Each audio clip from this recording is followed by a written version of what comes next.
that put them behind it a little bit early on, and they were having to kind of bounce back and forth to try and get back into the game. So we'll have to see if that happens here again, and whether or not against a team that is potentially better than who they were versing earlier, whether or not they'll be punished even more for those kinds of early transgressions.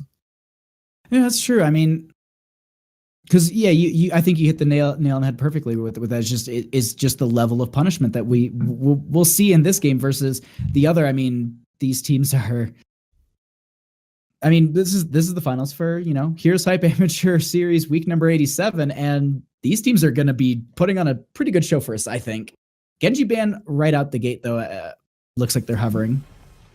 Ooh, actually take out the garage, so not wanting to deal with that. I believe it is my Science on the blue with 6 cents on the red, because I'm pretty sure I saw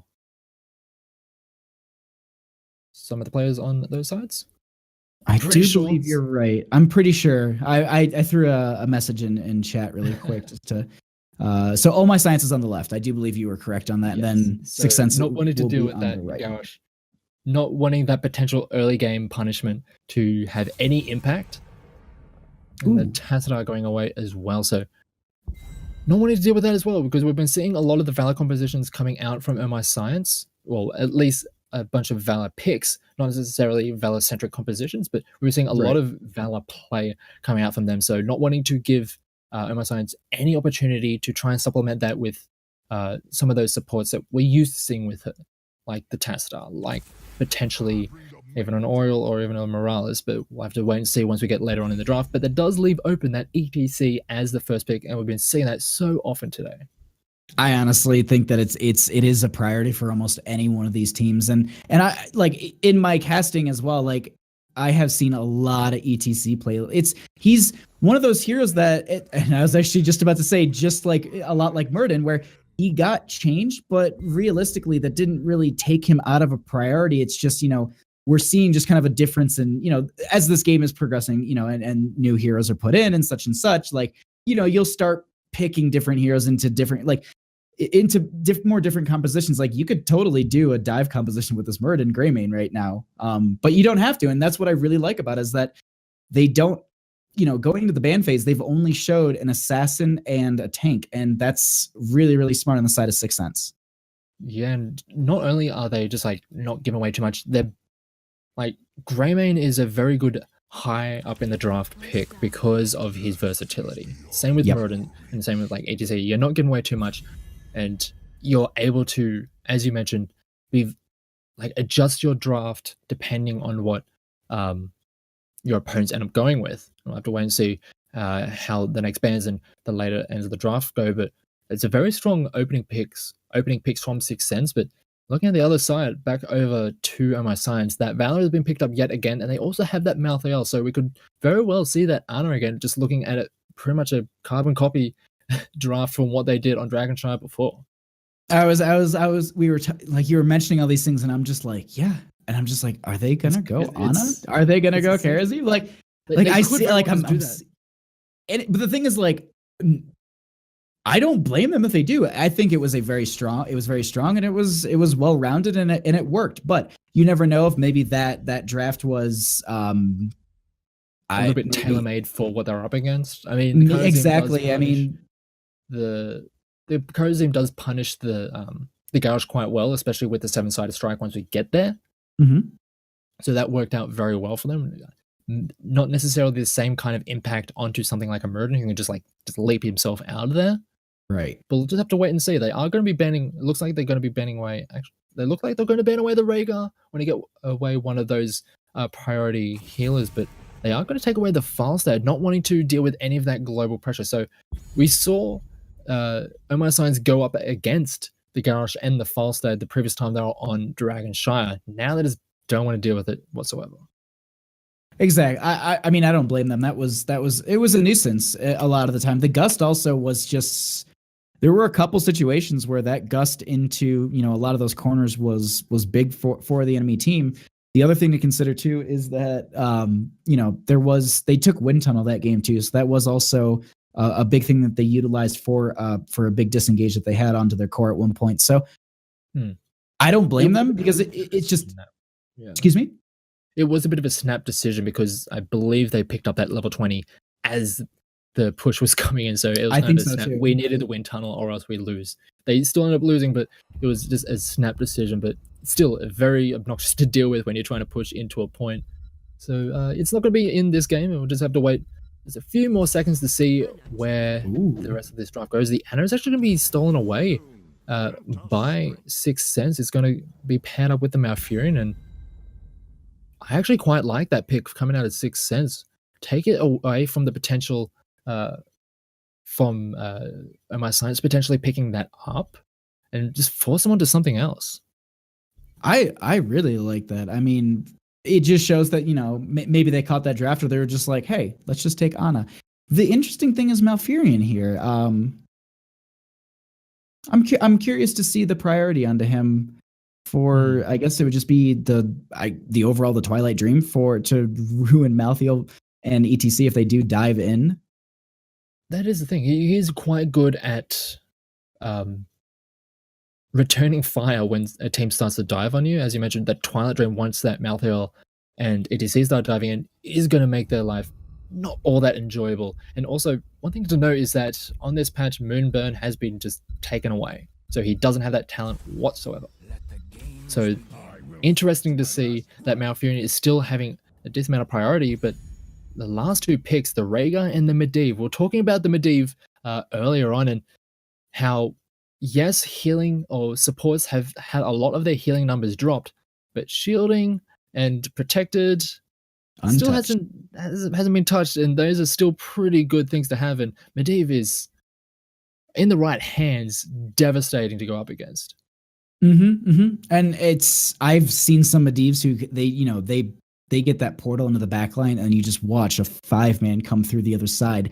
And it's a poor, it's a poor Chromie on the other side, or maybe an Ana, or maybe a Malfurion, who are in that backline. And you just completely like, hi, we were right in front of you. Now we're in your backline and they're completely getting bodied because, it was a snap thing that we just did. And especially on Dragonshire, there's a lot of points where you can kind of portal, over into a bush or something and just completely, pop out of it and just absolutely surprise your enemy. So I really, really like the Medivh pick. But this last slot is going to be Ragnaros, actually. Interesting. We saw it previously, and in the last game. They did win with it. It didn't seem like they won because of the Ragnaros. It seemed to be just there.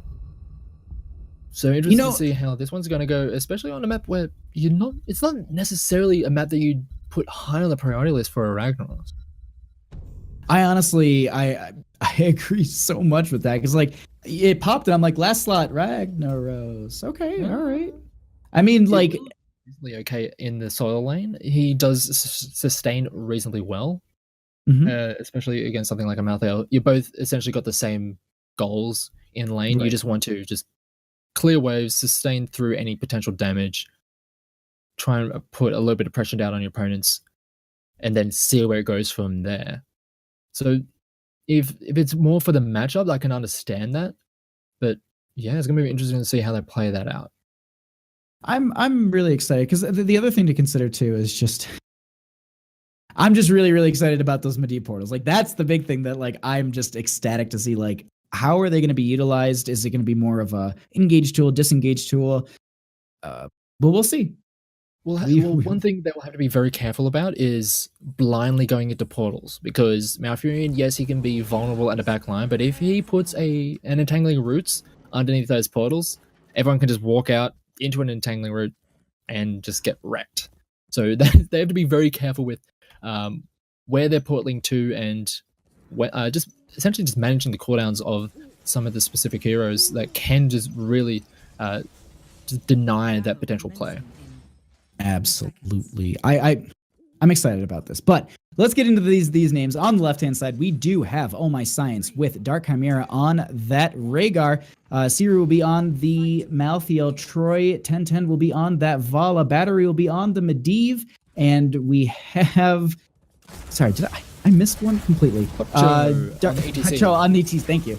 And on the red side, as we do have the level 1 Brawl, we do have, it is 6 cents. We have Insecure on the Greymane. Rockblin on Muradin. D-Blank on the Malfurion. Lababi on Ragnaros, and Thermix on the Ana, actually. Nice. Very interesting. So at this point, we do have the solo laners breaking off into the top lane. That's that Malthael versus the Ragnaros, as you already called in draft. And actually, Lababi taking a little bit of damage from Seer. Portal going to come through, and actually they're going to body him.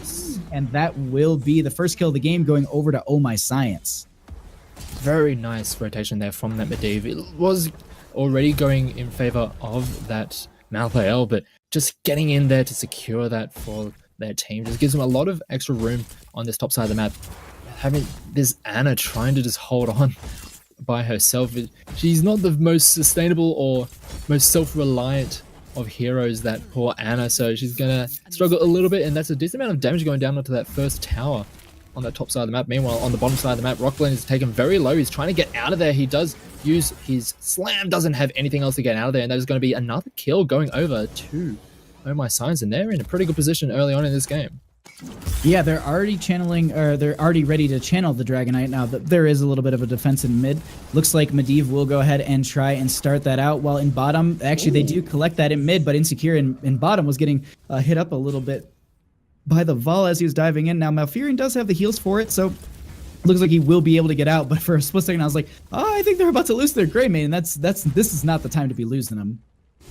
Yeah, and we saw in the previous game the first Dragonite didn't come in until about the 10-minute mark. With this one, it is on the 2nd minute, right on the dot. So already a very strong start coming out from the members of Oh My Science, and now we're starting to see the rotation up to the top side as both of the solo lanes were just duking it out, just slapping back and forth, and we're looking at just the experience that Oh My Science have got already.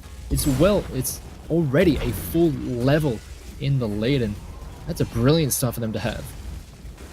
No, this is a really good position for Oh My Science to be in. Now, at the same time, though, in this bottom lane, we do have Sixth Sense trying to push in a little bit. In top, though, Battery will finish out on the Dragonite, and the Ragnaros is going to get pushed in a little bit here. They will lose their well, and it may be potentially more. Oh, portal through. Ragnaros, the channel is not quick enough.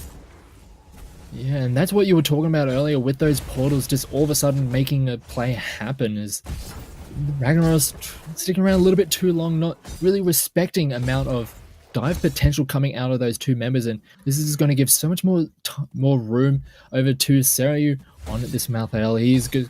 Sure, he doesn't have the best of siege damage when it comes to just wailing away at those structures, but he is going to make it really obnoxious for this Sixth Sense team to actually deal with right now. They do have the Ragnaros back in the top lane. Ana actually has rotated up there as well, trying to deal with this Malthael. They're currently trying to get him a little bit low, but he will have the dodge to get right out, and not a problem for him at all. But at the same time, while they have all that happen, they are losing out a little bit of soak in mid. They actually are going to invade this camp. Hacho is still staying on the point. We do have Battery here. Daikimir is here as well, but the rest of the team is starting to rotate in. They get the knockback, and it looks like they will just keep this for themselves. A little bit of a dive there onto the Vala in the bottom lane. Looks like she will get that protect status from Battery, and they start to actually push this back. Troy taking quite a bit of damage, but there's the power slide in from the ETC. They get the kill onto that Greymane, and that is a great time for them because the shrines are just popping up right now. That was a lot of faith from that Vala and the rest of the team to back her up, because she was so incredibly low, but was not too scared of the potential to die, as we do have the Molten Core being popped on the top side. Serayu doing so much work, pressuring this Ragnaros enough to even force the Molten Core. We do have Rockland coming up to try and finish him off. He is going to come in, but yet again, the Medivh there with the portals to help get this Malthael out of there, and he's just forcing so much play, so many plays, so many reactionary plays from the side of Sixth Sense that they're always just behind each and every time. And this is just going to be a free Dragonite, and there's absolutely nothing that can be done just yet. The other thing, so I was just about to say, like, I hope that what they do is they rotate this into bottom, because they've got good mid push, and I was also going to note that there's also that camp in top lane that's going to be currently going up there. You've got Siege Giants in bottom as well. Bottom lane is a huge condition for them because of the fact that, taking out this fort, it will become easier to hold over this bottom. In the last game, we noted that as you kind of open up this map, it becomes harder and harder to fight over these shrines because you have less room to retreat to. And they're doing a phenomenal job of just, prioritizing this fort. There's some poke damage going out onto that Dragon Knight at about 46% at this point, but getting that's really, really big for them because of the fact they pick up 10s with that. And it looks like we also have Malthy on top lane, going to go ahead and start to work down this fort with that camp that was picked up. Ragnaros in a bad position. Murden jumps in, though, to try and get the kill, but there's a huge tormented souls on the 3 of the members. Ragnaros falling so low, he will be the first one to fall. Ana trying to keep them up. Malthy will dive in, and Ana will be... Ooh, the Malfurion does come in time to help her stay alive. She doesn't really have her own ways to self-sustain, so getting that last second heal is just what they needed, but still it's a very strong position for the members of... Oh, there's those roots under those portals we're talking about. As I mentioned, very strong position. They have so much time to be able to play so aggressive because they have their level 10s, they have the heroics, and there's still quite a amount of time before Sixth Sense will be able to get this. And actually, one thing to know, we do have the stage dive coming out of the ETC. It's not one you'd usually see too often. We're more often seeing the mosh pit for its high impact plays, but they want to play that global game. They're okay just playing the map. They've noticed that they don't necessarily need to be playing those team fights. As the Nice Leap does go down onto Troy, but he does manage to get into the portal as the lane line does have to get dropped as everything is getting thrown around left, right, and center, but to no avail, and all it does is just keep them alive. So they tried to use that stage dive there on top of the ley line seal, and it was just a second too early, but I mean, potentially if they would have landed that could have been big for them. The other factor, though, to consider is that, Sixth Sense was on the cusp of 10s. They actually start to invade this camp currently, and it looks like they will go ahead and steal it. Oh, excuse me. It gets picked up, but they just go ahead and burn it down right away. Yeah, they did have the right timing to go for that invade. As mentioned, they did just hit level 10. They saw that several of the heroics were just used, especially the Leyline Seal and also that stage dive, as the Sleeping Dart does go down onto the Malthael. The healing reduction as well, as they do manage to lock down the Malthael right off the bat, and it looks like they're going to be able to get the Ray Guard. They do manage to body block him out of there as ETC is coming in, doing a decent amount of crowd control, but doesn't actually have the follow-up just yet, as they take a lot of damage. And this is a nice 2 for 0 pickup on the side of Sixth Sense, and they look like they're starting to get rolling. I like the fact that they're basically just saying, you know what, we got those kills, let's start to like they're going for objective, because a few that they were starting to just stick in mid and just like work on the mid lane. I'm like, no, you guys have map advantage, like jump onto these points, like go get a Dragonite, like get this in your favor. But it looks like we actually have Hotcho and Battery up here as well. They currently have the portal. They're trying to just make sure that ETC can't get through it. He's body blocked and Hotcho will be falling, and that's a staggered death right as they're getting this Dragonite. That's huge for them. Yes, and now that they're able to have that essentially a little bit more space to just push down these towers, they should be able to equalize a lot of the experience. They are still down almost an entire level, but if they should, if they're able to get this this fort, they should be able to equalize that a little bit. But there's just a little bit too much defense there on the side of Oh My Science, so they're not able to get too much more. They do just use that dragon to just punt people around left, right, and center. But now that got some members pushing towards the bottom side, trying to get some of those towers, and they should get level 13 before any potential fight comes their way. The one thing I'm curious to see... Ooh, actually, never mind. We have stage dive in from the ETC. There was the root right there, but they go right onto this Malfurion. He does use the ice block. Will be actually knocked back from the ETC. Power slip through, and they pick up that big... It's a nice kill for them, because the fact that, that main support is kind of out of the picture. They're starting to chase down Murden right here. There will be hop over the wall, but it looks like Battery will continue the chase. Daikamir will be... They're just cornering him right now, and this is actually great for Oh My Science, because once they do pick up this kill, just kind of jumping around, but it's a great position for them. Lockdown on the top side, the Sleep Dart into the Sulfurious Smash. It's such an easy combo when the opponent's not even moving. It's the easiest skill shot you'll ever have to make, I guess. I mean, exactly. But at this point, they're going to go ahead, and it looks like Oh My Science, they do lose that Malthael, but they'll go ahead get this fort in mid and also pick up this siege camp to go with the bruiser camp that they picked up as in that bottom lane. They're starting to go back and make sure that they get this defense. They actually don't get the fort here, and so that's a pretty good play on the side of Oh My Science. Actually, Ice Block coming out very early there. Does actually get knocked out of that Twilight Dream, so it's on only the short cooldown. The rest of the team is there to try and help out with the defense, but Medivh with those portals able to get them out of there before any kind of ill will put their way. So a nice little push there coming out from Oh My Science. They did take down that first tower, taking the second one very low on that bottom side of the map, and it's been a lot of trading over the past couple of minutes, just back and forth, just on different sides of the map, but overall it's looking very much in favor of Oh My Science, and they're just playing it very well so far. I like that. They've had some interesting engagements, but they've realistically capitalized on quite a bit of them. We actually have one right now. Looks like they're just going to disengage from it, though. They don't want to fight. 16s are way too close for Oh My Science, so the smart thing to do, at least for 6th Sense, is say, we see them, we just disengage. Because 16s are here. If they would have gotten a couple picks, that would have just been a big snowball and advantage. Because they currently have, it's about a level difference, and that makeup can be done fairly well, within this time period of this Dragon Knight phase. So I'm hoping that they can even it up, and then we can get, a nice even matchup or fight, for this Dragon Knight. But it looks like, realistically, it looks like Oh My Science want to get that fight going. They have the 16 and they have that advantage for quite a while. And now we're just waiting for that Malthael to come down to help out. As we just have to wait and see what is going to be the setup. Do they start with the ley line? Do they start with the stage dive? But it seems that 6th Sense, realizing that is a potential, the engage coming in, they have to back away. They try and play it very cautiously. Sure, it's going to be giving up yet another Dragon Knight, but that's something that they can deal with, at least, as long as they're not getting caught out and killed due to that talent discrepancy. They should be okay.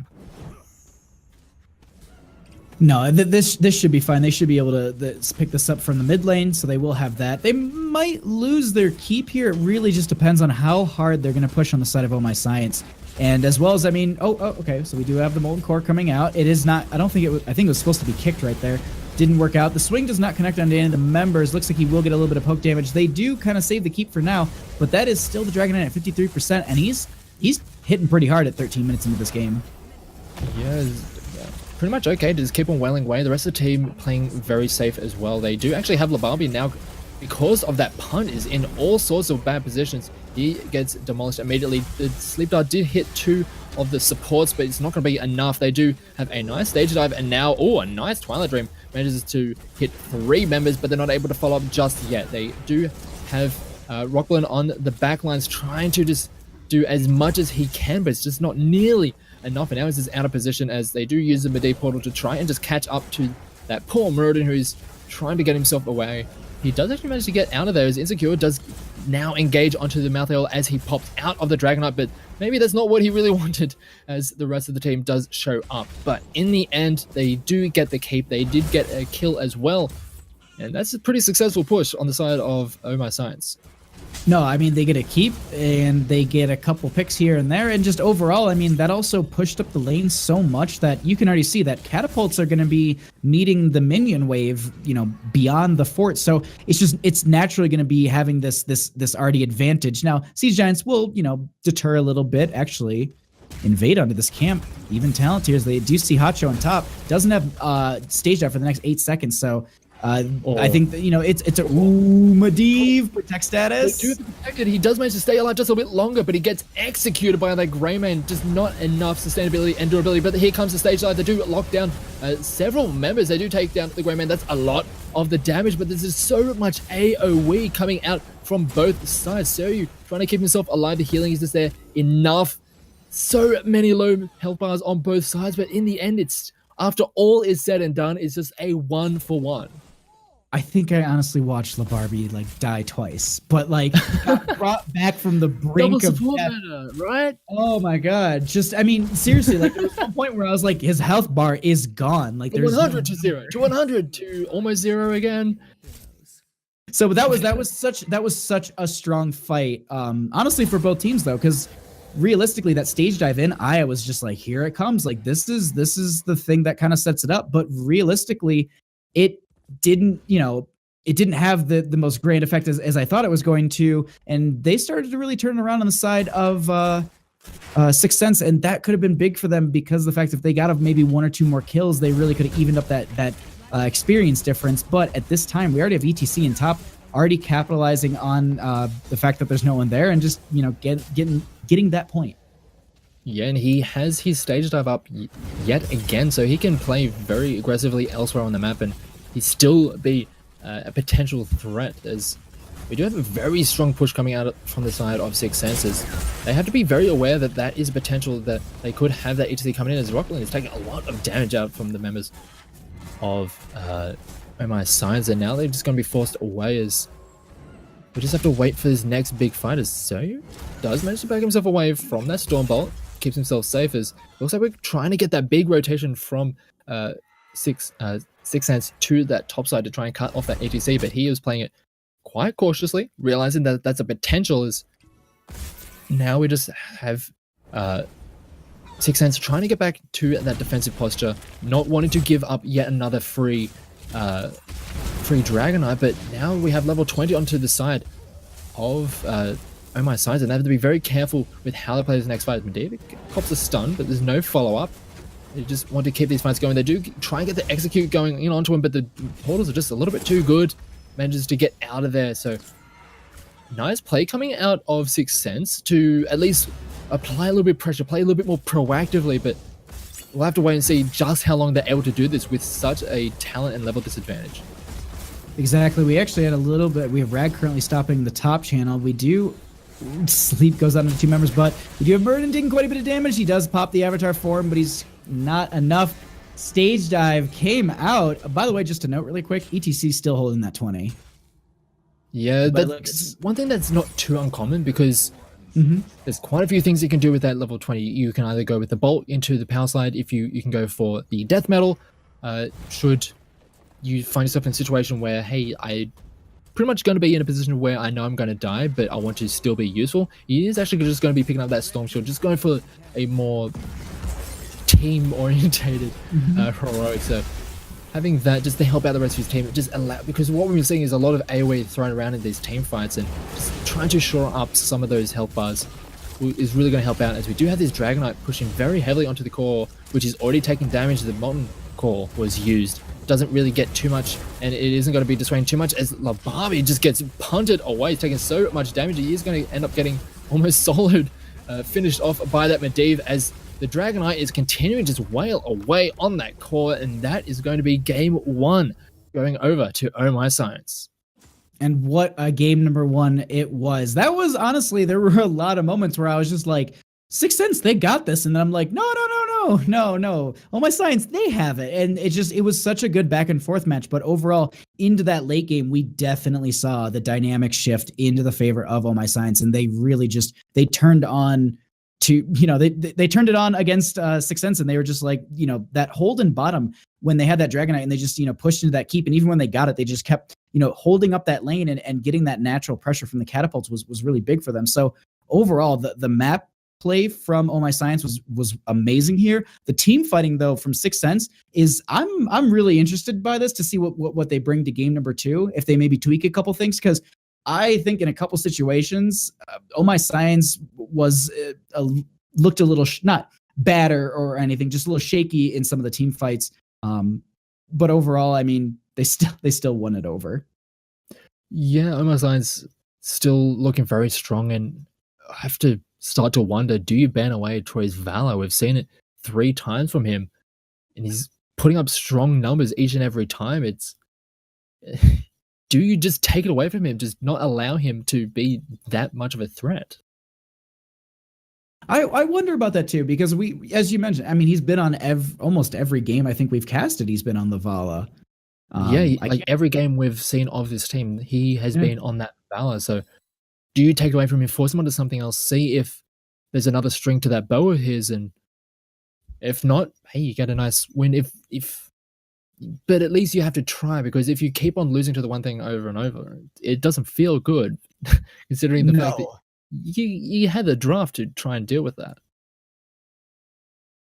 I don't like. I'm curious to see if it's just like, like that's just, this is what we play when we don't want to show like too much of our, like this is something we'll just take, and it's very baseline, and like we have a player who's very mechanically skilled, and so this is kind of like, I wouldn't say like Val is like a baseline mechanical hero. Like a lot, it's very hard to master those skills, but if you are good on her, you can play other heroes, but you just never have to show them, because she's one of those bands that you typically don't see outside of map specific things like Battlefield of Eternity. We often see her, she's a priority, but otherwise, like, you don't really see too many specific Vala bands unless it's, as you're saying, like that, that respect band, just get rid of it. We don't want to deal with it. Yeah, or even if, say, Sixth Sense try and draft around a little bit more, maybe say pick up something like the Cassia, which does reasonably well, especially with those blinds. Just not allow that Vala to have as much freedom as she's been having in a lot of these games. Just force it to play on the back foot, and when a Vala is playing on the back foot, she loses a lot of her value, to be honest. That is true. I mean, it's hard to play Vala on the back foot because, yeah, you can get a little bit of poke damage here and there, but at the same time, it's just hard. Like I've been in that position, and it's just like I don't know what I can do to help my team besides maybe just not die. That's really about it. Anyway, so for game 2, it looks like we're going to Cursed Hollow, and it is Sixth Sense that chose the map. So it feels as though they have a plan in mind for this map, regardless of what side of the draft they end up on. So very interested to see how it goes. Now, the thing that we saw, I believe it was Sixth Sense who brought the Abathur to Towers of Doom tonight. Do we see anything around that Abathur once again? I mean, Cursed Hollow it's an Abathur friendly map, and he has a lot of value here with the vision you can provide from that mine build that you get from him. Vision of the boss, he is slow in rotations. It's just, he provides a lot for teams, and Genji's strong here. So it's a lot of the same things we kind of saw in that game. Will we kind of maybe see a priority on? We could very well see a rather similar draft from Sixth Sense to what they did on Towers of Doom, I believe you were alluding to. So we could see something like the Genji Abathur just have something that can facilitate these team fights much better. I feel as though in that previous game on Dragon Shy, they had tools to work in and around these team fights, but they didn't really feel like they fit together all that well. We saw some nice combinations of the Sleep Dart into the Sulfurious Smash into follow-up damage, get those nice picks, but when we started saw those long and drawn-out team fights, yes, we saw some AoE getting thrown around here and there, which was actually doing a decent amount of work, but they were just never able to cleanly finish anyone off. And I was just wondering if that is like something they want to move towards for this next game. I really do. I agree with that. There were a lot of those situations where, and you said it right, it's in a long team fight, it was difficult for them to get those, to capitalize on those low health heroes. They were just getting protected or healed up. So there's a lot of things that Oh My Science has done throughout this evening that I realistically wish there were more ban slots for. So just so we could throw them on different heroes.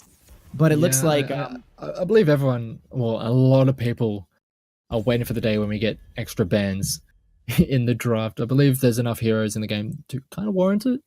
I agree. It would, I believe, give a lot more strategic diversity when it comes to the draft, instead of just say, in the start of the draft, you pretty much have like 1 or 2 potential banned heroes.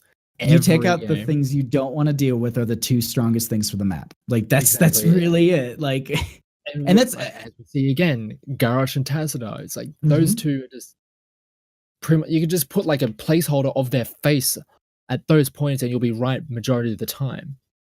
That is very true. I was actually going to say that I think the Garrosh game we casted this evening was like the first one that I've gotten to do in quite some time. I think I had one more another time not too long ago, but like since patch or since release, or I haven't seen him that much, at least in my cast, because he's always banned out. But this first pick Dahaka, I really like that. Very interesting. I mean, it works for the map. all right off the bat, they are looking to play for that more global style. I mean, they did play kind of the global style with the ETC in the last game, taking the stage dive, but now they're going for a hero that's much more suited to this to that play style. With the Dahaga, he will be able to play around the map and come in at those flanks when they really want those team fights to occur and do it. He won't be that main tank, so we'll more likely be seeing another one elsewhere down the draft. So a nice start. Doesn't really leave too much up to the imagination, but ETC and the Abathur, so a rather similar start to what we saw from them on Towers of Doom. Yeah, no, I really like the Abathur on this. Actually looking at the Towers of Doom draft, yeah, actually I'm peeking over at that right now, and I'm like, okay, yeah, we're looking at the top. Exactly the same. So before we go into the ban phase, though, looking at the draft of Oh My Science, realistically, I think that maybe if they were to pick up something along the lines of their healer, I keep screaming his name all night, but I honestly think Stukov once again for here as well. I mean, I think he's a great hero.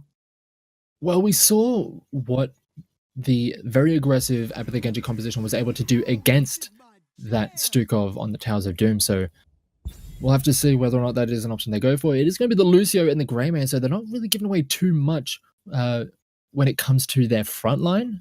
They're just taking rather stable picks. The Greyman, rather easy to pick up here, there, and anywhere, really, but he's just so stable and consistent with what he does. The Lucio, yeah, he's just like with everyone else, he's taken some number hits, but he's still going to be able to give that mobility, and which is going to be very useful once we start getting into the mid game, just the rotations in between lanes and towards these objectives. So that's going to be a very strong pick for them. Do you think you ban out the Falstad on the side of Sixth Sense? Because and my logic for this is that Oh My Science doesn't have any sort of boss control. That is something you definitely need to consider here. They actually ban out Murder. I mean, if Oh My Science were going to go for the Falstad, they'd be going for a single support. And Lucio, that's yeah. It's a little bit iffy at best. I do very I'm still on old patch, so I'm just like, yeah, you can totally just get it with the Lucio. Like, you're fine, go for it. Break it down, pump it up. In the pre-patch, it's like his solo healing is a little bit sketchy, but I do very much like that Genji ban, recognizing that with that Abathur in play, the Genji pairs with it way too well, and it would be so obnoxious to deal with. Just don't want to have to deal with it.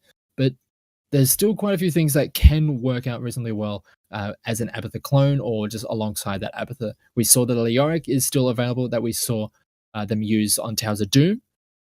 Can be so sustainable and is essentially the Bash Brothers with ETC on that front line. They're not going to die anytime soon. And it allows a lot of time and space for the rest of the team to work around those team fights. So it's potential we could see Delirium come in again. We'll have to wait and see what the rest of the lineup is going to look like, though.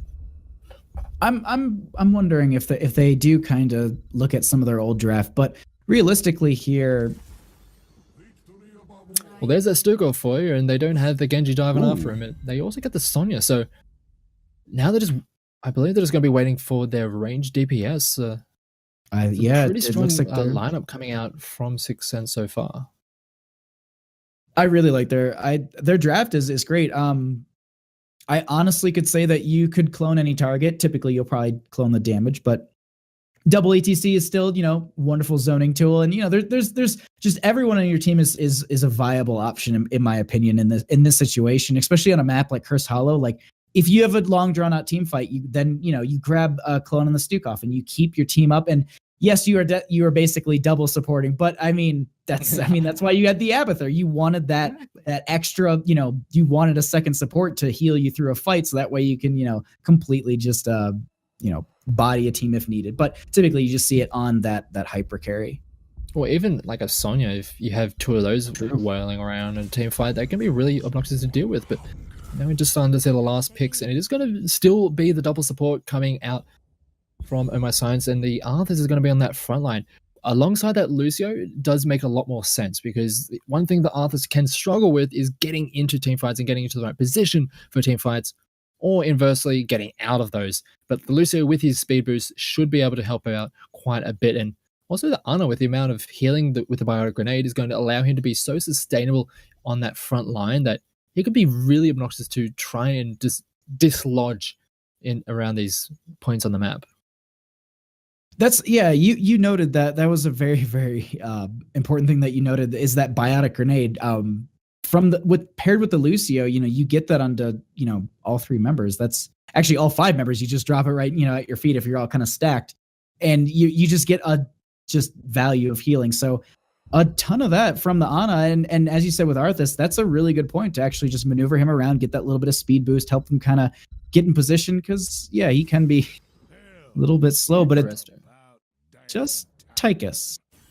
Interesting. It's not something we've seen too much over the past couple of months. I mean, he kind of just fell out of favor, especially when drafts ended up going more towards the hypercarry style of compositions. Tychus doesn't necessarily fulfill that playbook, but he is still very strong, and I guess you can say that on this current patch, he got the mana cost removed on his passive. Not that it wasn't really like a massive hindrance to have that mana cost there, but it's a nice quality of life to have that no longer there. But interesting to see how that draft ended up. I mean, they do have a decent amount of damage with the Sonya and the Tychus alone, so that's a decent amount right there. And it's just a matter of, will they be able to have enough to push through the amount of sustainability and durability that this Oh My Science lineup is currently showing. Now, we actually kind of talked about earlier about Sonya Poison Spear, actually how it's been changed. Oh, thank God. I mean, I agree with you. I mean, like, when I played Sonya, I was just like, I am a god. And then when I played against Sonya, I was like, please leave me alone, god. Like, it was just... why am I an assassin now? She became a legit assassin with how much damage she does with that poison spear, but it has been reduced a little bit. She's still strong in all the ways that she used to be. It's just that when you get those flanking positions, you're not going to be one-shotting anyone. Or you're not going to be as damaging as you were before. No, I agree. It's about a 25% change. But either way, on the left-hand side, we are going to have Oh My Science with Hacho on that Arthas, Battery on the Lucio. We have Troy 1010 on that Greymane. Dark Chimera will be on the Ana. And we have Zero on that Dahaka. And on the red side, we have Sixth Sense. We have Lababi on Sonya. Insecure is on the Tychus. The Blank on the Stukov, Rockblin on HEC, and we have Atomics again on the Abathur. So it looks like we're going to actually have Abathur starting mid here. We actually also have two of the members of Oh My Science just kind of posturing in top here, but looks like Arthas will get silenced. He's going to get knocked back, and that is going to be not the first kill of the game. You have a Lucio alongside and Arthas. He's very slow. He doesn't have the best escapes, but when you have that little bit of extra movement speed, getting out of those pitches can be all the difference. And we saw that right there. He was so close to going down, but Battery on this Lucio coming in clutch, helping out his tank on the front line, manages to get away for free essentially. That's the big thing is just and you said it in draft, it's just getting him out of there, and that was great that they had that boost to just move and also heal. Gonna go ahead and just play around on this vision. A few of the members actually in this bush over here, and realistically, actually, and we just have these teams are just kind of spreading out. This top lane pressure is very odd to me, the way that they're kind of just they're playing in this bush like waiting, but Hacho kind of knows that they're there, and I mean like it's weird that he's just sitting in the bush because they know that he's just sitting in the bush. Yeah, I understand the pressure coming out onto the top side for Sixth Sense, because it is the side of the map where their boss will be most likely to be pushing. It's a very interesting way to do it. Usually you'd see things like Isaiah, you'd see more concerted effort to pushing down those structures to try and get as much of an advantage from that side of the map as possible, but it's just kind of a weird pushing, but they aren't really getting too much out of it. And now that it's just going to be backing away, they do get the lockdown onto Hacho. He is going to be able to move himself away. A nice route does keep himself alive. It does a little bit longer and gives a little bit more time over to Troy to pick up that siege camp just in time, I believe, for the first of the tributes to spawn, I believe. Yeah, it'll be popping up like 10 seconds or so, I do believe. It will be in the middle position now. It's just the RNG gods. Where will it be? Best case scenario for Oh My Science will be bottom lane. We'll pull the members. Oh, this is best case scenario. They do. And they have that Siege Giant that was picked up at 2 minutes by the Greymane. Now, Labarbi actually just stayed down here this entire time, so they don't have their Siege Camp pushing bottom, but they have been kind of opening it up a little bit here.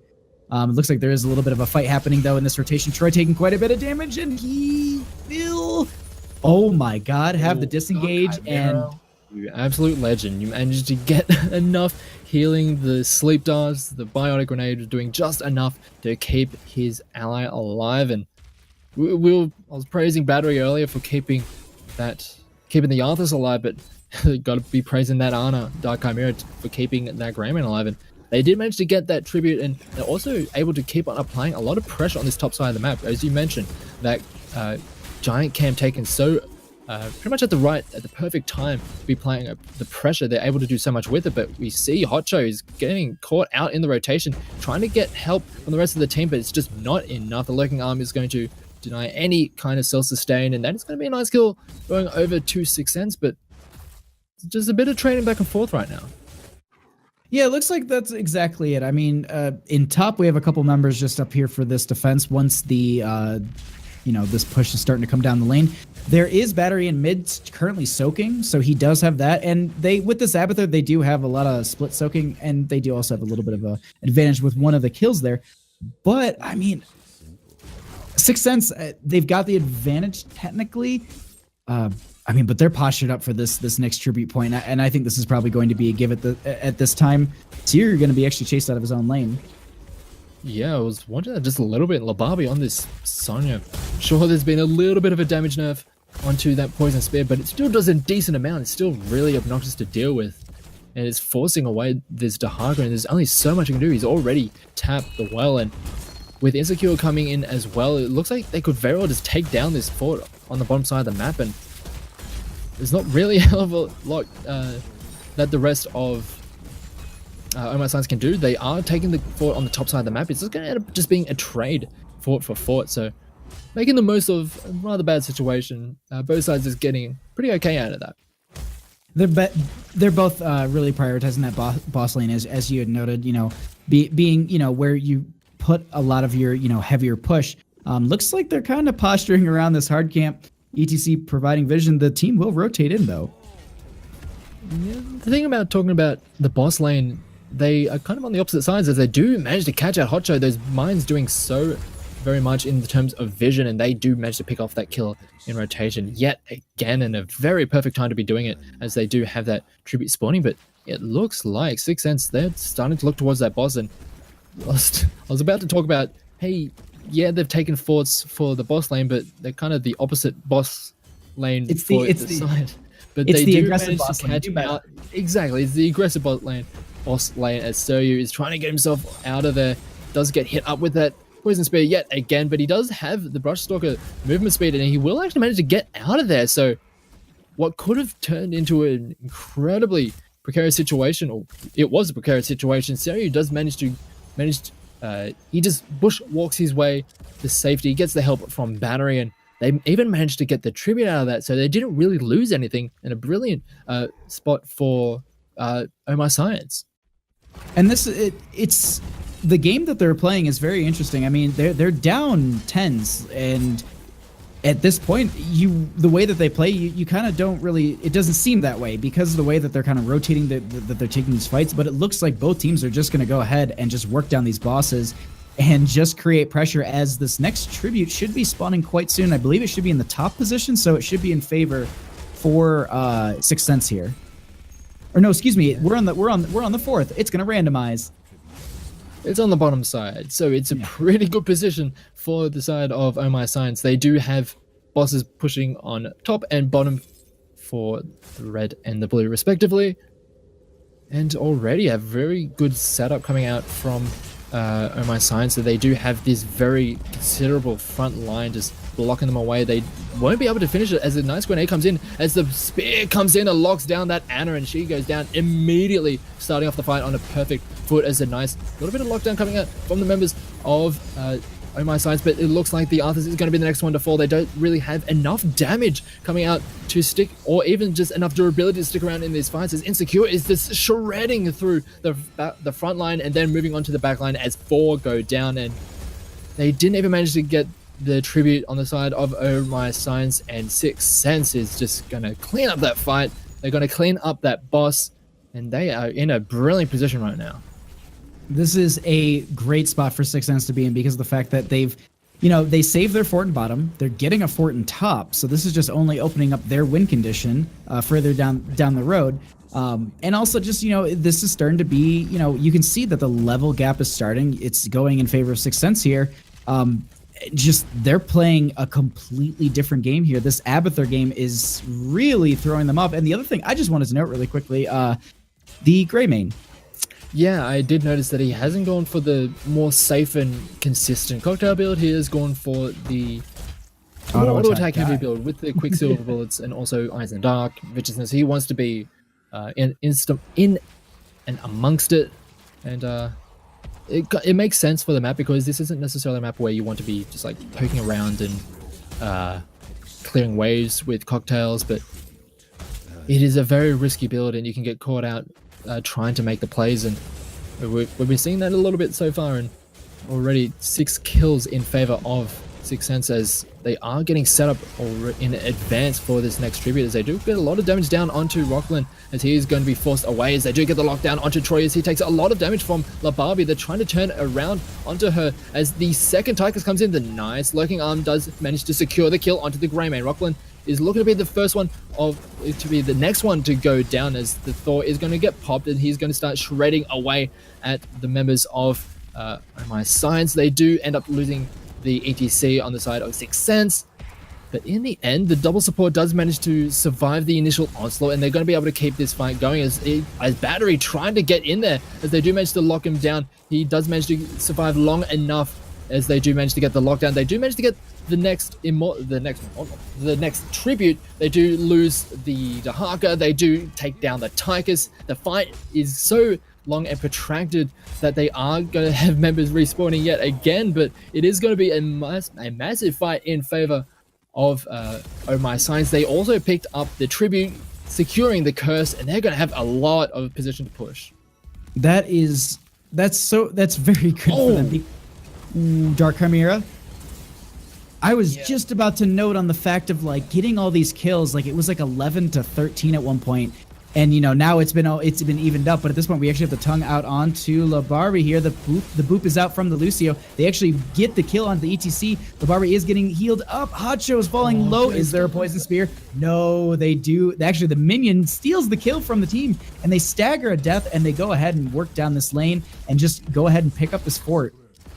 And this is just going from great to better for the side of Oh My Science. They were behind a little bit. They were struggling to get anywhere in these team fights, but once they got that one fight going, they were able to keep their supports alive for long enough to get the value out of that double support lineup. They were able to get those fights in there. They were able to turn the fight, pick down that front line one by one, and from there they're able to snowball it just a little bit by bit, and they were able to get a decent amount from that curse. But now they have to be a little bit careful, because if they give up that next tribute, then they will be the ones who are cursed, and then the snowball can essentially just roll in reverse. Absolutely. And the other thing to note off of that is bosses are going to be up in about 35 seconds or so. So that's something that we need to consider in the situations that the next fight could potentially be boss, even double boss, because that is something that we often do see on this map, is that, once a team takes a fight and, with being 12 minutes into the game, about death timers are getting pretty long, you get that kill, and then you can basically just go take a boss, then the team has to respond to that, you just go steal theirs. Unless maybe they take that risky fight. But at this point, it looks like a lot of the teams are just kind of, it looks like actually Oh My Science is just setting up for the next tribute point. I think they're looking to block. Yeah, it looks like they're just playing it very cautiously. Both teams are level 16, so it's not really much of a worry of, okay, we're trying to catch up on experience. They've done that a little bit as Battery very far forward, but he does manage to survive. Managed to boost himself out of there. He was very lucky to not get caught up in a whole bunch of crowd control and damage coming out of the side of Sixth Senses.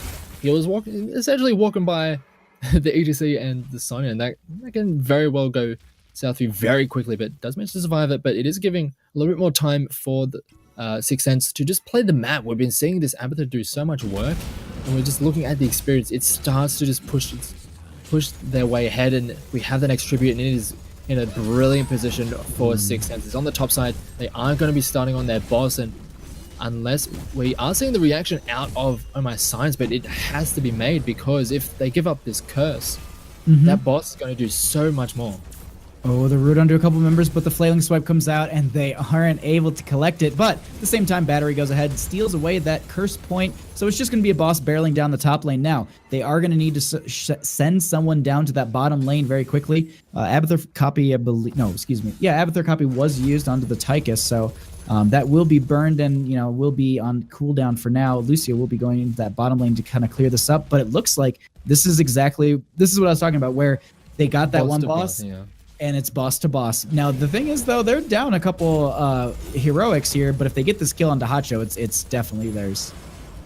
Yeah, it's essentially you use the pressure of the first boss to go and secure yourself the second one, but with that Dahaka having that global to be able to get in there, they do end up going for the fight. The boss is still going to be okay to be dealt with by the minions. There's a nice mosh, but does lock down 2 members. It does get booped away, but it's a little bit too late as the Dahaka does fall. So there's one down on the side of Oh My Science, as here comes the Odin to just wail away on that front line. Hojo is still managing to stay alive with all that sustain, but there's just not really much of a reaction coming out of Oh My Science. So they do end up losing the member. That boss is still wailing away on the top side, and this is not a very good position for them as Sixth Sense. They're going to pick up the second boss, and they could very well just transition this into just a push to right into the base of Oh My Science.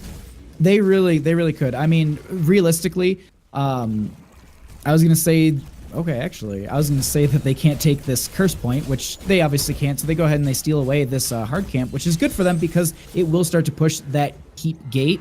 And just creating this pressure around the map will just make Oh My Science have to basically play a reaction game, which is, as we kind of talked about a little bit in the draft, and I think just kind of in between games here, is just, playing on your heels. It's not only just even on Vala, just in general. Like, at this, getting the momentum back in your favor is going to be very hard. They need to get a very critical pick onto one of the backline members here. Actually, double Tychus will come out. They actually get the tongue just onto him. Dahaka will burrow just for a second. It looks like there is ETC into that backline, start to spread people around. Hacho taking quite a bit of damage. Will be silenced for a quick second. Army of the Undead is popped. And it looks like they will secure this keep at this time. The clone is now down. Looks like they back off because they got that keep. And they have catapult pressure plus potential curse. Yeah, that was a very nice push coming out from Sixth Sense, and as you mentioned, potential curse coming out now as they do get the lockdown onto the Lucio, who just goes down immediately. There's absolutely nothing that the rest of the team can do there. That was a lot of damage in a very short amount of time. There's not really a lot that they can do. It is going to be a curse going over in favor of Oh My Science, as Suryu does manage to sneak his way in there. He could very well just give up his life for it. Actually, he does manage to dodge the poison spear, as he is actually going to end up getting out of that. So a very nice passage of play coming out of Oh My Science, but they are still on the back foot. They did end up losing their Lucio, and well, they're still behind in levels, but that was a nice way to try and stabilize a little bit. So yeah, I was mentioning just like they need a way to kind of get off their heels. This is it right here. You can look at the mini map, look at the lanes. They're starting to kind of push themselves out. Bottom lane's gonna be nice and pushed back for them, so they can maybe rotate around, maybe look for a fight, because the fact that that catapult lane won't be super just pressuring that bottom because it's been pushed out across the map, and then top's been pushed out quite a bit. Mid has a camp going down it, but at this point. This is a pretty decent spot for Oh My Science to be in without having 20s. Yeah, they still have to play rather cautiously considering the level and talent disadvantage, but yep. Yeah, they've been doing okay at trying to just maintain and just stay in this game, but it's going to get so much harder as this goes on until they hit level 20 because of just how awkward it can be to try and play around that late game Abathur. He has so much pressure around the map. He has so much vision around the map, and it's really going to be quite hard for Oh My Science to make some of these plays and have it not already be scouted out by Sixth Senses. They looks like they just want to push in straight into the base. They are going to be forcing back the Dahaka. The nice sleep does go down onto Rockland as they do actually force out the Odin because of the crowd control coming out of Oh My Science. The nice flank swipe and nice also the sound barrier coming out to mitigate a lot of the damage. But they do have the body double coming in of the Tigers. Lababi is going to get taken quite low. Battery taking a lot of damage as well. It's just damage traded back and forth, but so far, not really. Nothing of too much consequence is going to be landed just yet. As a nice big red button does get thrown in, as looks like they are starting to make some headway onto the members of Sixth Senses. Hotcho is going to get taken so very low. There's not nearly enough healing as he gets dropped, and that is the front line down. And now this could very well be the end as Nakamura stepped a little bit too far forward. Nice sleep dart hits two members as they do drag him into the core, but they just don't have enough follow-up to try and finish these members off. That's exactly it. I mean, they don't have the follow-up damage. Troy here trying to get onto that Sonya a couple times, just trying to get that kill, because I honestly think once they get the Sonya here, that it's a big amount of their aggressiveness, like it just kind of petering out, because the fact that they don't have that now, they keep going back and forth here. There will be a single flailing swipe that does come out, another one just to make sure that disengage does happen. But we do have another drag onto the Sonya here. They are starting to get onto the Dahaka. He does pop his essence. There is the speed boost from the Lucio. Does get them out of there. Meanwhile, though, just noting really quickly, they do have a camp pushing that top lane. Abathur is trying to push that back. And just during this entire time, there's mid lane is pushing in, but this is going to be potential curse for The Sixth Sense. Sixth Sense. Thank you. And I don't know. It's honest, just like throughout all of this, they Oh My Science hasn't had level 20 yet, so they've been fighting Talented down for so long as they are getting a very good spot for all the AoE, but Hotcho just doesn't have enough of the healing to help him out as they are going to get taken very low. Sonya actually gets dropped, and it's actually going pretty even on both sides. Atomics is almost going to take down the Ana, does manage to get out of there. The Dahaka gets dropped, and in the end, it is going to just be a 2-for-1 in favor of Sixth Sense, but this is more than okay. They have more than enough room to be able to finish off that tribute. They managed to get it, and now it looks like they want to go towards this boss while this curse is active. It's not a bad idea at all. I mean, they do. I think they're just trying to wait up for their Sonya, but I mean, is this 3-man gonna try and fight? I mean, it is Abathur, Abathur hat, and he does have clone though. Actually, that is up currently, and it is also he did take the 20 upgrade, that symbiote, so he does have that ability to get the little bit of extra damage out with the secondary hat. And it looks like they don't want to let this thing unleash. We do have a ping in from one of the members. The other thing to note here is that there are catapults currently aggressing onto the core of Oh My Science. So the longer this gets delayed out, the better it is for Sixth Sense here. Yeah, and with the curse active, we just have waves pushing endlessly into the base of Oh My Science, and they have to be very careful that it doesn't just clear up some of these keeps, as we see Hotcho and Battery trying to just clean up this middle lane. As it actually took quite a lot of damage, and it's going to make it quite easy for the rest of Sixth Sense to be able to just walk in and finish that off and just apply so much more pressure around the map. One thing to note, level 20 has finally been picked up on the side of Oh My Science, so they do have that little bit of extra power in these fights, but what we're seeing is that Sixth Sense is able to just keep these fights going regardless of keep the fights going quite well, as they do manage to get a nice amount of lockdown onto Hotcho, but here comes the healing. The Bio Grenade doing a lot of work, keeping him alive. The clone is going to get locked down and demolished, as they do end up running through a whole bunch of mines, as they do get a nice sleeping dart down onto they do get it onto the Stukov. He does manage to use those flanking swipes to keep him away, as they do disengage extremely well. They do get the lockdown onto Lababi, trying to help get away, as that nice lurking arm is really dissuading that push forward, but it's just not enough. They do actually get the Sonya, so it's a great kill coming out for the members of what was the word I'm looking for? Oh My Science. And now it looks like they just want to keep on pushing. They have some space to work with, and now have to see how they try and leverage this. Bottom lane looks like it's going to be dealt with by the Dahaka, but the rest of the team will rotate onto this boss, which is a phenomenal idea because of the fact that they can go ahead and do. I was going to say they can do what Sixth Sense did to them earlier, but it looks like they're going to go ahead and say, you know what, they're probably on boss, we're down a member unless they invade us, but they can also see that the Dahaka's in bottom, so it's one of those situations where it's like, I think this is a boss that we can take. Abathur also just a remind down there, so he does have that vision. definitely, this is one of those situations where Dahaka will just be back clearing. They'll get a boss, and it's just going to be, boss or boss. We'll see the teams pretty much just trade lanes, I would assume, and just to clear, because they don't want to be losing that top lane keep.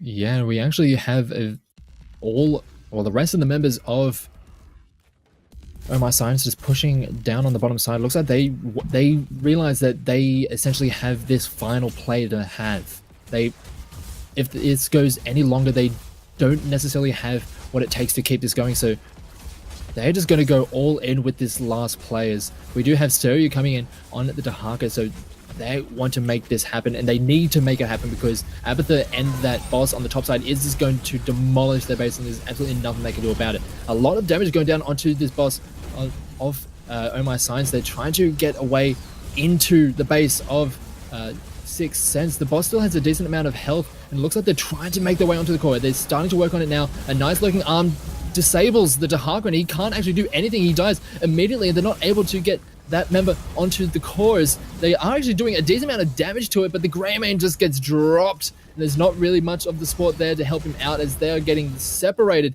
by Lababi and this Sonya and that looks like this is just going to be game going over to Sixth Sense. They tried to make that last ditch effort, but it just wasn't enough. They did a little bit of damage to the core, but in the end, this is just going to be game 2 going over to Sixth Sense.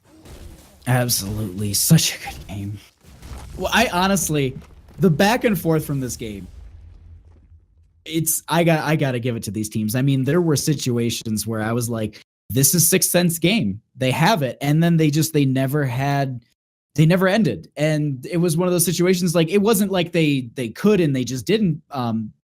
There was just spots where, they kept delaying, and instead of just, working around the map, they just kind of hung in that bottom. And Abathur was getting some value, pushing around the map and everything. But it's just one of those situations. Actually, I remember during that point exactly, he was sitting in top lane defending against the Siege Giant camp that had worked its way up to that keep. So it was a lot of this just kind of like, there was a little bit of a slow pacing on the side of Sixth Sense. But I mean, that last boss push onto the core, they tried on the side of Oh My Science, but it looks like, hey, we got a 1-1, so this is going to be a best of 3. Yeah, and full best of 3. The best of both of these teams, and I'm very excited to see where we'll even go for this third game, because we've been seeing some rather neutral maps. We've seen some rather similar compositions from these teams, and we'll have to see where the adaptations go, because we're looking at the Vala for Tree. He went on to the Greymane for this one. He didn't necessarily have the biggest impact. Do they go back for the Valor? I have to wait and see what happens once we get into the draft, or even just need to wait and see what the map is before we even start talking about the draft. But yeah, we're actually going to be going into Infernal Shrines for our next game, and we already have. Right, so we go from neutral to neutral to neutral. the most neutral of maps, I guess. But it's a good way to end it. I mean, it's a very solid map and very popular for very good reason. It has a lot of things going for it, really. I absolutely love this map, and it's fun to cast on, and I personally have a blast playing on it too. So it's definitely somewhere where we can see a lot of the kind of, you were kind of saying like safe maps, but like, we can see some versatility in these drafts, of course. The question is, on a map like this where it is still possible again, do you ban out that Abathur?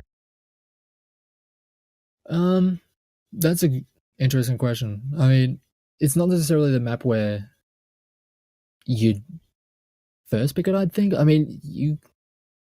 Well, I'm not talking about like first banning the Abathur, but like, do you actually consider banning it out if it doesn't... consider first banning if you're okay with giving up the potential Garrosh or the Tassadar, then it is a potential. If you feel as though it is enough of a threat that you just don't want to deal with it, it is a potential for a first ban.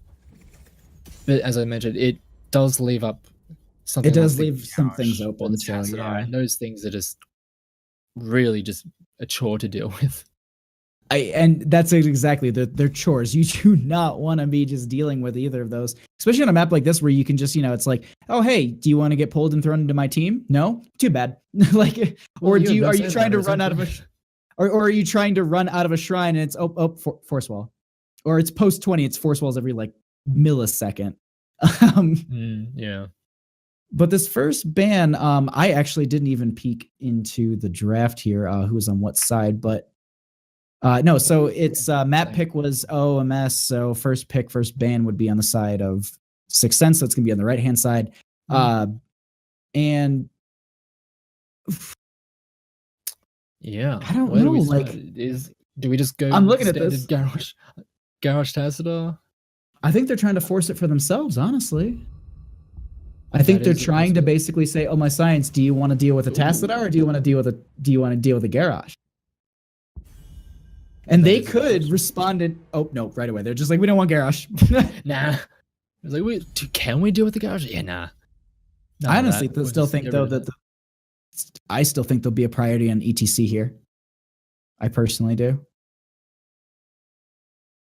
Just from all the drafts that we've had this evening. Now here's the thing though.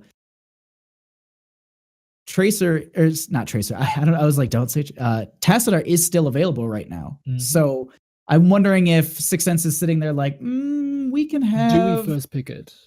Yeah. Do we want the ETC because or do we want very strong or Tassadar? But it is very so, especially in a map like this where you get a lot of shrine clear. He can become so powerful, and then into the late game, of course, he's just the auto attack enabler. Exactly, and that would essentially force their draft into needing an auto attacker like, say, the Valor or the Tracer. But it is going to be the Sonya as the first pick. We saw the amount of value that pick gave them in that previous match, and just dominating that solo laner. Sure, that Poison Spear did get a nerf, but didn't really feel like it with how much damage was coming out of that Sonya. Yeah, I mean that definitely, the Sonya did get still a ton of value, and the spin that she was getting. There were a lot of fights where it was just these, all my science was clumped up in these tight corridors, and just Sonya would spin and win. I mean, she is just so strong with I believe she also picked up Hurricane. Yeah, I believe it's Hurricane at 13. Yeah. So the increased healing from. Excuse me. Is that the increased healing on the whirlwind? So you basically, you just find a clump of heroes and you just sit there and just spin inside of them and like, I live forever. So. Yeah, and we saw that with that alongside having the Stukov and also the Abathur to help out, there was a decent amount of healing going onto that Sonya. She was able to stay alive for quite a while, but looking at the other side, for Oh My Science, the Ragnaros does rear his ugly head yet again, and also that Ana picked up reasonably early yet as well, and we saw this pickup, I believe, the last time they played on Infernal Shrines, these two high up in the draft, Ragnaros and the Ana. I do believe so, because back then we were a little bit questioning of the high priority of those two heroes. Exactly, and we were just like, I mean, if you want, but sure. Okay, hey, yeah, I'm a little bit surprised myself, but in their opinion, these are two strong first pick heroes, and they can kind of flex the rest of the draft around it, I'm assuming. Or they just have something in mind that it might not get banned out, or they just have a variation. You can swap out, this hero for this hero. It's close. But at this point, the one thing to know is, do we get that Vala pickup again, or are we going to have something more like a Greymane? Because Greymane is quite strong on this map, and Vala is great as well. It's just, do we see the Greymane or the Vala this time? If it doesn't get banned, we could put. That's think true. we could very well just see the Vala yet again, because we've seen this team very much favor and do very well when they have that Vala. The amount of consistent damage coming out of the hero, they can very much rely upon on that team. So wouldn't be surprised to see them just default back to that Vala as the ETC, and also the Genji get banned away. So I wanted to have any of those in there. We've been seeing the ETC a hell of a lot today. I think that's the first time we've seen him banned, though. Exactly, and there's actually going to be the pickup on the Vala and Uther, and this is actually the exact same draft, I do believe, except they do not have the Anub'arak pickup here because it is on the side of Sixth Sense. Yeah, it is pretty much actually exactly. I think it's like pick for pick, like in order. Ban wise, I'm not sure, but either way, I mean, it's the thing is though, like, I mean, it's something strong that it looks like they like to run. So hey, it looks like their tank player's comfortable on just kind of flexing a little bit in his role, to which tank that he can play, that's a wonderful tank player to have on your team, to be, that versatile. It's just like, let me know what you want me to play. I'll just be there. Yeah, it's always reliable to have that rock that you can rely upon. But these last two picks on the side of Sixth Sense, what do you go into damage-wise? Do you go in for maybe you keep the solo still support? available? And then do you maybe pick up some... Do you maybe pick up a mage like a Gul'dan? I forgot to say the Tassadar. Oh, of course. Oh, we completely just overlooked all this. Yeah, we just completely forgot about the Tas Tracer. And to be honest, with how that composition looks now, that is pretty damn powerful. I mean, they have the front line of that Nubrak and the Sonya. The double support of that Stuk over the Tassadar, and that Tracer is going to be darting in and out and being a pain in the rear for pretty much anyone. But we did see this, I believe, who are they versing? Those guys. Science. Those guys, yes. And they were up against the Tas Tracer, and they dealt with it rather well. Sure. I honestly think it was pretty close to this draft, except for you could swap out, like, I think it was like the Sonya was a Malthael, and I think the Anub'arak was an ETC, if I'm not mistaken. And also the Stukov was a Brightwing. Yes, you are correct on that. The Tracer does have a little bit more in the way of burst healing at her back, so she won't be as threatened by, say, the Holy Shock Uther that we saw the previous time. That could still be very annoying, but the Johanna coming in as that last pick, that is also another way to deal with some of those heroes on the other side quite well. She does have a reasonable amount of crowd control. She has the blinds to just completely nullify any kind of damage coming out of Tracer and those auto attacks. So that's actually a nice last pickup, because she also brings a decent amount of wave clear and clear around the shrine once we get to that. I really like that. The other thing too, the blinds there are going to be just huge for them. If they can get a nice blind on a Tracer, I believe it's like, if I'm remembering correctly, it's like 2 clips, or am I thinking of like Lily's blinding winds maybe? But either way, that's still like the blind that you get from the Johanna is pretty big up against that Tracer, and can really just kind of neuter her, just mitigate a lot of the potential dive and blow up that you could get on the side of Sixth Sense. Yeah, it's very interesting because, as we've mentioned, it's a very similar draft to what we saw from MI Science on this map earlier today, and they're up against a rather similar composition to what they saw before. We'll have to see if they can do it yet again, as this is it. This is Game 3 of the Grand Final. On the blue side, we have Oh My Science. We have Battery on the Uther, Hotcho on the Johanna, Tori on his trusty Valor, Suryu is on the Ragnaros, and Dark Chimera yet again is on the Aaro.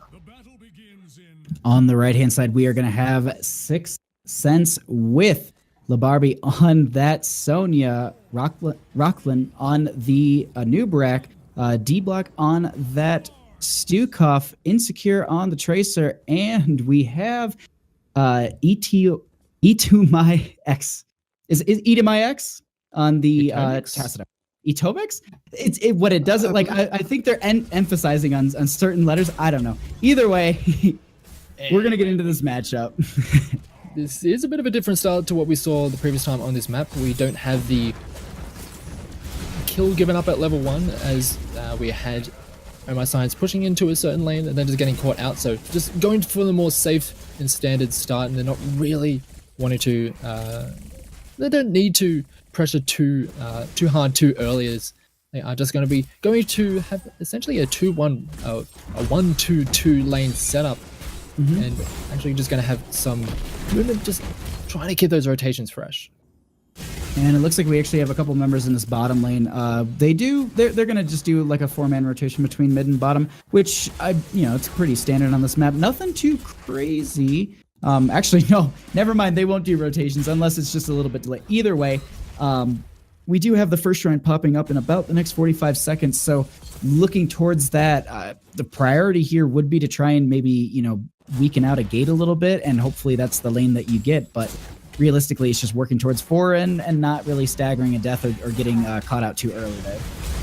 Yeah, both sides trying to get any kind of push going on, but the lockdown is there onto Troy. He does get hit up yet again as the Tracer is trying to chase her down, doesn't actually get the finishing blow just yet. The supports of Oh My Signs are trying to help her out, but doesn't have enough, and that is going to be the first blood as the Tracer does secure the kill. And it is at the perfect time as the Shrine is going to be spawning just a few seconds on the top side of the map. And that's a really, really good position for them to be in. Picking off that Vala really early, just it slows down their clear, and it just gives you a little bit more of an advantage. Obviously, they're going to be on their 4 talents a little bit earlier, so it's just that little bit of inherent value. We already have LaBarbie just starting to work on this Shrine, and the priority on Sonya here, I think Sonya's a phenomenal hero on this map for one of the factors because of the fact that she does a great job, but actually Ana getting blown up in the mid. Meanwhile, that is going to be big for 6 cent.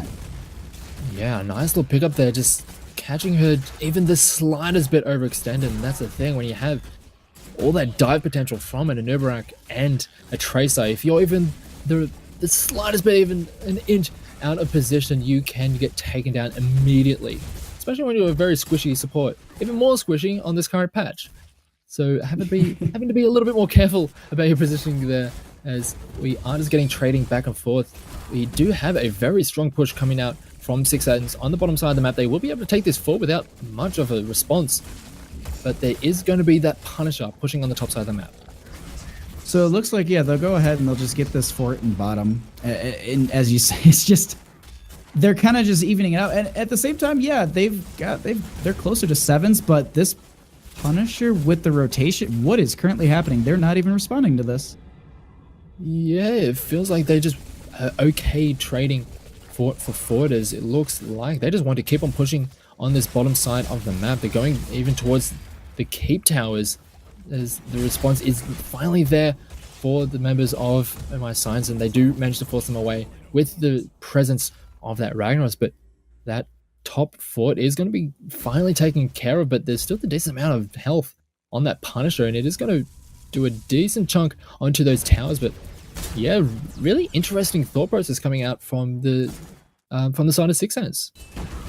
This is, I've never seen something like this. I just really quickly, you'd notice like the camera panned over to LaBarbie. There was the Ana like hearthing in lane, and it just happened to literally just like the chain went out from Sonya at the last second as the hearth was ending. I was like, oh my god, that could have been horrible for that Ana, but they got away, and that Punisher actually was starting to do a little bit of damage onto that Sonya, but they do get the kill, and it looks like first Punisher is just kind of useless. But that's what I'm being told. But it looks like they go ahead and pick up this camp, and they start to kind of chase some of the members away here. Rotations coming back out from Oh My Science into this bottom lane and mid. Yeah, we've just, all in all, we just had a trade of forts. Sure, there's a little bit extra coming over to the side of Oh My Science because the Punisher was able to do a decent more damage on the top side of the map. But all in all, we're having an experience lead over to 6 cents, and we're seeing that a lot of it's just through some of the kills and some of the let me just get my words right. The rotations coming out, the lane rotations, as they just get that little bit of extra experience here and there. And that's going to push them closer to those 10s, obviously, and that is going to be at least on the side of 6 cents. And I like that LaBarbie is holding that over. It's a little risky, but they also can see the majority of the members are there in this kind of rotation fight right now. A little bit Tracer coming around these walls with a bunch of those blinks, going to go ahead and use the recall, get right out of there. Now, the other thing to note really quickly, I believe the Punisher should be starting up any second. Yeah, I believe that is why they're holding up on the capture of those points, trying to get the most value out of it, as it seems like they do want to try and at least make some kind of a contest for the next Punisher, and using that Shaman camp to try and pressure elsewhere while they're going for that. There we go, they have both of the Shaman camps have been taken. Level 10 is available on the side of 6 cents, so it seems that Oh My Science have to be playing it rather cautiously. We have seen a lot of dive attempts coming out from Insecure, doing a decent amount of damage here and there, but it's just, outside of those few early kills, hasn't really been able to get too much to fully stick.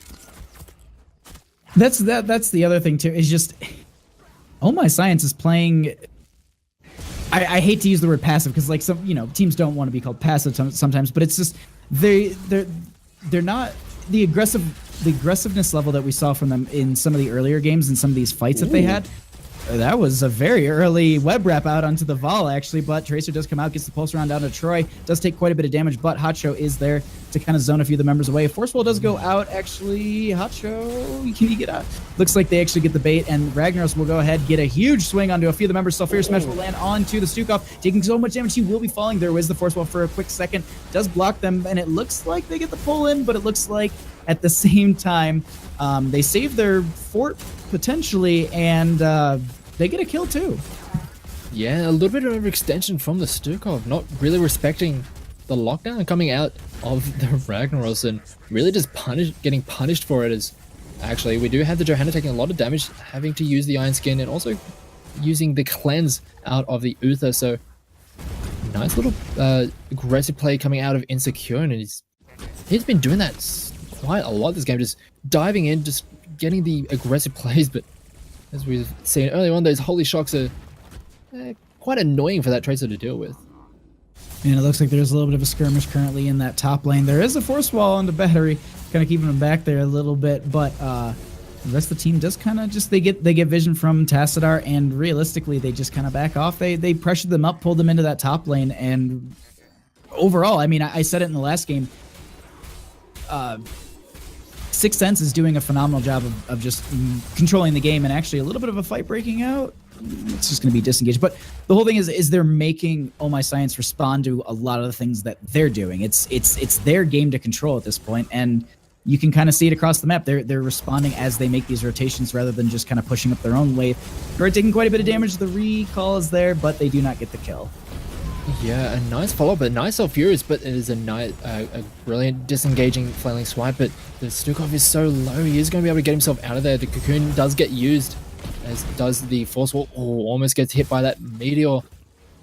But that is just going to be a nice disengage coming out from the side of Sixth Sense. But as you mentioned, they have been dictating a lot of the play, and so far we're just seeing Oh My Science just trying to just react to the plays correctly, and they're just not really getting anything for themselves rolling really at all. So we're seeing them down in experience. Level 13 is probably going to be picked up by the time this next shrine is activated. It's on the top side of the map. There is a giant wave of minions on the bottom that will be taken care of by a battery, and this will help bridge a lot of that gap. But is a lot of time on the shrine should be given over to the side of Sixth Sense because of the level 13 being picked up.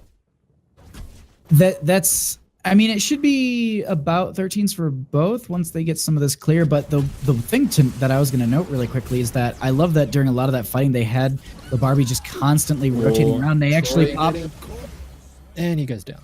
The shield goes out, though, from Hotcho for that initial stun, but unfortunately, it just kind of turns the fight towards him. Looks like they do disengage and go straight for that shrine. But the thing I was going to know is that Sony was just split pushing that entire time and just getting so much value and just starting camps and pushing up the lane. So it's a lot of good play on the side of Sixth Sense.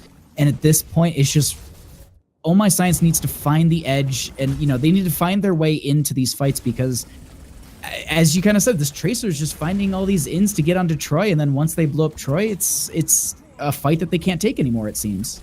Yeah, it's really hard for them to get in, as they do now get the lockdown onto Battery. He's just got nothing in the tank. He's getting a lot of healings out from the Ana, but it's actually going to be enough. The blink was, or the recall was forced out of them, but a nice save coming out from Oh My Science, but they are going to be forced into a defensive position, as Lavabli is going to be careful with the two members moving onto the altar, as they do actually do a lot of damage onto Serio, as they do use the Wrath of the Berserker. But it looks like Rob Clint is actually going to be taken very low, as they are put in a very precarious situation, as they do end up losing the Tassiter right off the bat. As nice fight coming out for Oh My Science. They want to keep this going as they try to clean up some of the more members, as Troy does go forward, finally gets the revenge kill onto that Sonya, as they are now in a brilliant position. They want to get even more.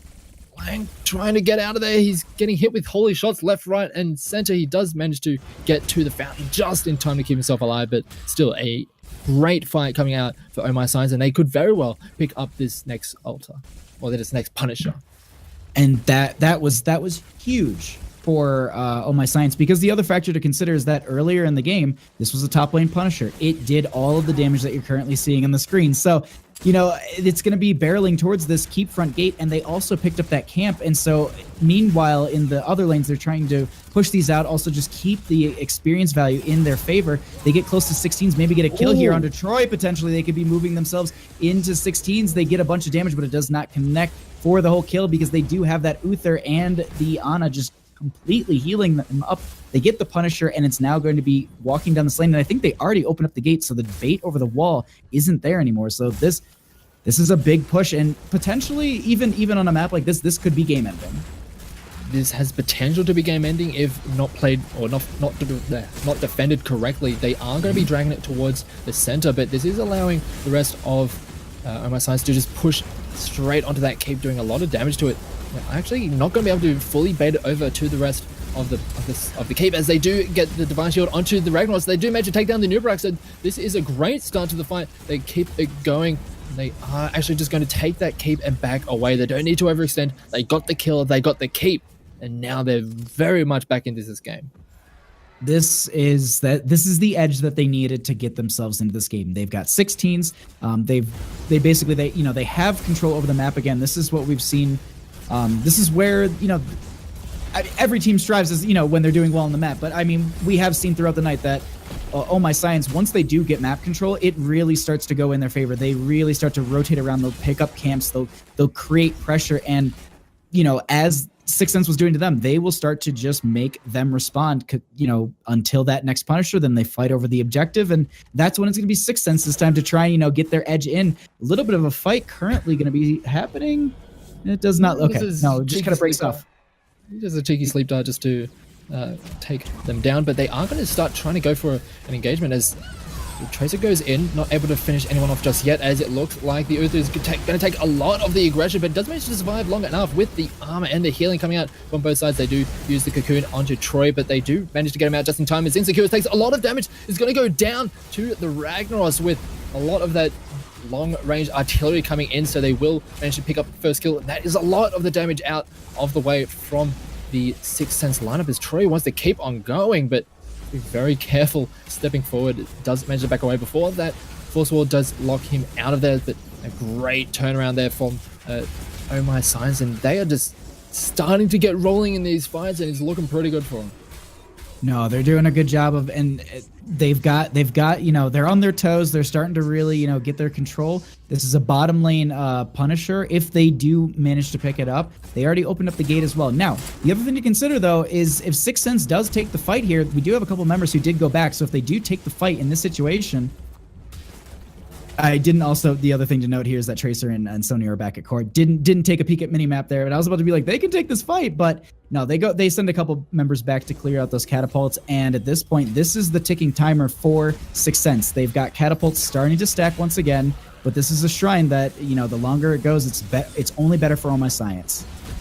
Yeah, and they can stall this out for as long as they want, because as you mentioned, those catapults, they are going to be a constant pressure, and the longer this goes, the more likely there's going to be pressure onto that core as Secure goes in, gets a nice melee hit onto several members, but it is just going to keep on getting healed up by this double support of the Ana and the Uther. So you're taking a lot of damage. He's going to go very low. A nice Sulfurous, and they take down the Nubarak right off the bat. So he is going to go down. He does get the Divine Shield perfectly to deny that Pulse Bomb. They do manage to take down the Sonya as well. So that's the front line of Sixth Sense just completely out of the way. And that was a brilliant fight coming out from Oh My Science. They grab that Punisher, and they are just going to keep this rolling through.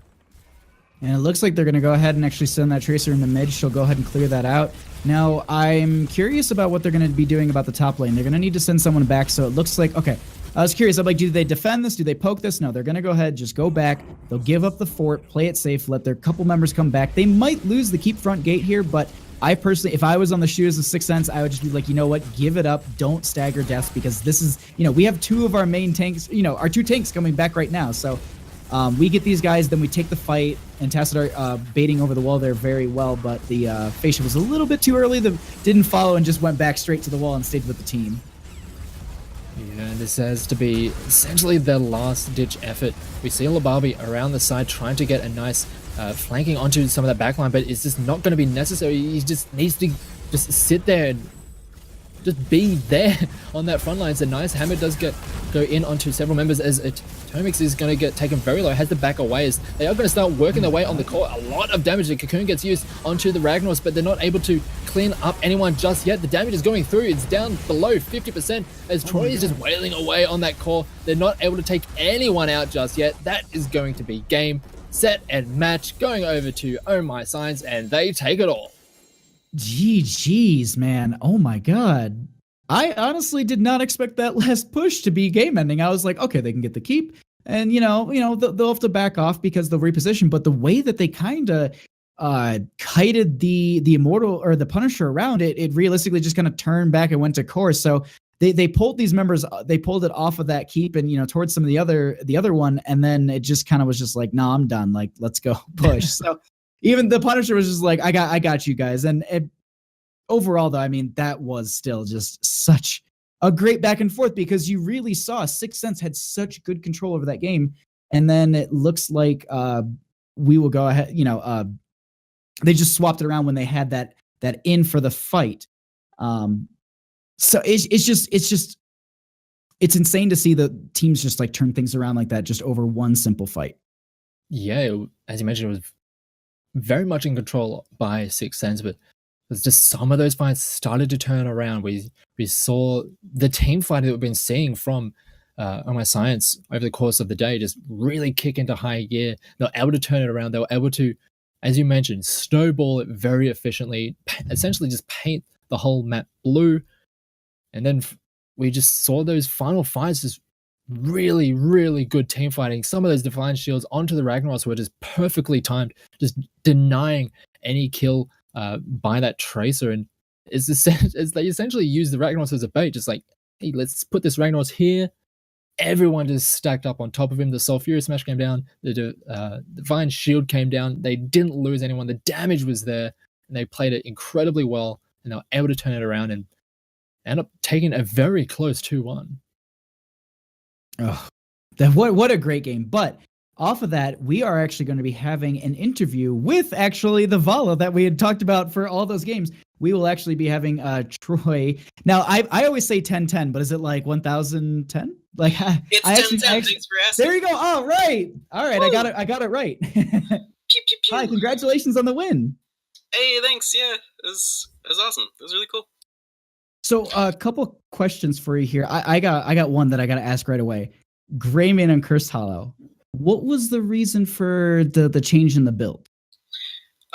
The build. Oh, okay. Well, first of all, I picked Greymane there because we wanted to starve out their Abathur clones. Okay. And Genji as well. But as far as the build goes, like,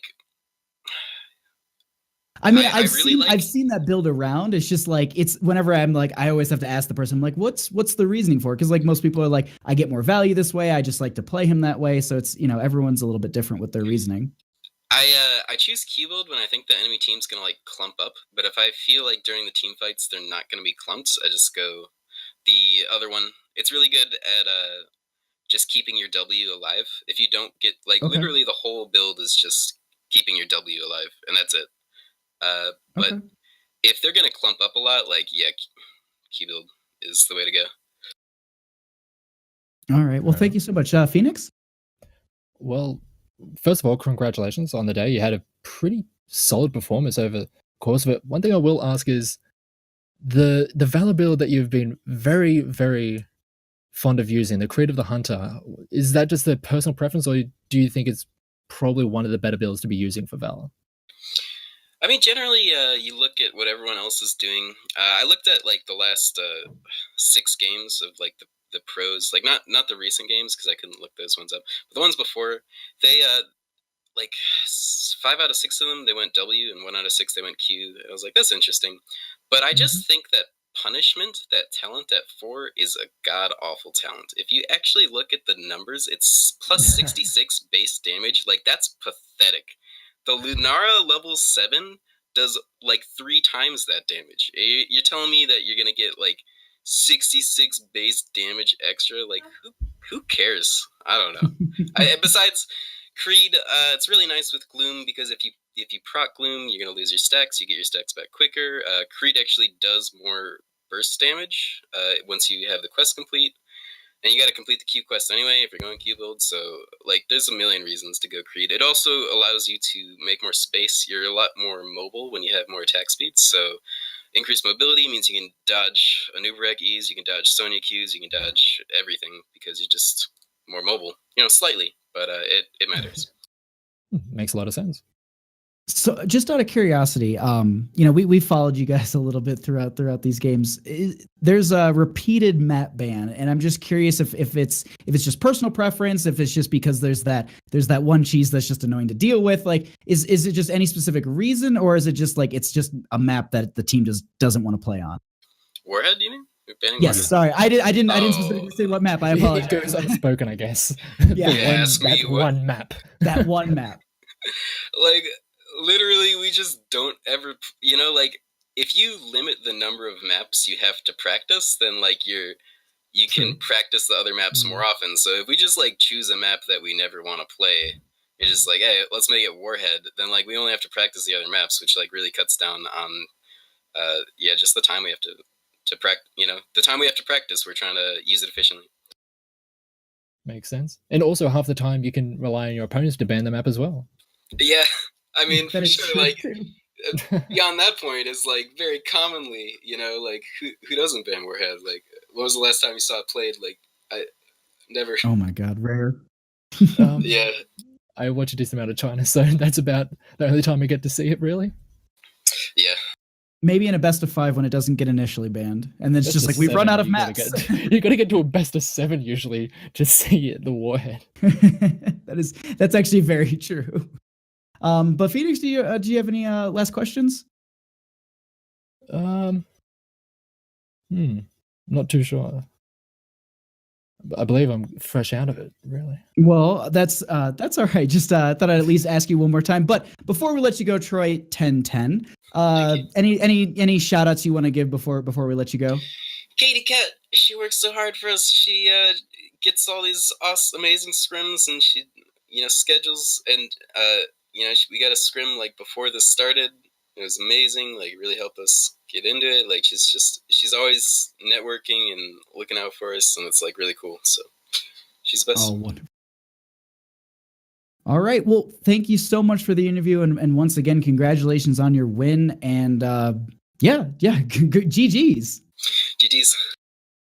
All right. And I think that is going to start wrapping it up for us over here. A couple things that we wanted to note that we did want to point out that there is a HeroesHype is currently looking for casters. They're going to start bringing them on for the English cast on Sundays. So if you are interested in casting for HeroesHype, make sure that you go ahead and message Argy. He said he's going to have applications on Twitter tomorrow. So keep an eye out for that. But either way, also, if you do know who Argy is already, just go ahead and just, I believe you're supposed to get a message out to him. That was what he told me earlier. I don't know if it's changed since then. He'll correct me if it's changed. But either way, just, definitely check that out. If you are interested in casting, HeroesHype Twitter will have them. So that is the place to go tomorrow if you are looking for any of that Latin America casting.